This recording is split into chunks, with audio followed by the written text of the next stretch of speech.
Building activity. So word building యాక్టివిటీలో so కొన్ని ప్రతి లెటర్ని ఇలా రెడీ చేయడం జరిగింది. సో దీంట్లో ఎల్లో కార్డ్స్ అన్నీ కూడా ఆల్ కాన్సనెంట్స్, వైట్ కార్డ్స్ అన్నీ కూడా వోవెల్స్. సో నేను ఇలా ర్యాండమ్గా పిల్లలకి ఒక వర్డ్ ఇస్తాను. So suppose for example elephant, ELEPHANT, ఇలా ఎలిఫెంట్ అనే వర్డ్ ఇచ్చి మీరు ఈ లెటర్స్ని మాత్రమే యూజ్ చేసుకుని ఎన్ని వర్డ్స్ మీరు కొత్తగా తయారు చేయగలుగుతారో చెప్పమంటాను. సో దాని ద్వారా వాళ్ళు for example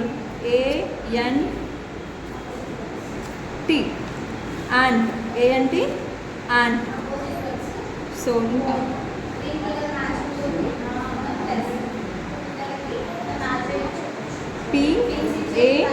PANT pant. So HAT hat. ఈ విధంగా డిఫరెంట్ వర్డ్స్ని వాళ్ళు ఫ్రేమ్ చేస్తారు. దీని ద్వారా ఒక పెద్ద లెటర్లో వాళ్ళు చాలా లెటర్స్ని చూడగలుగుతారు.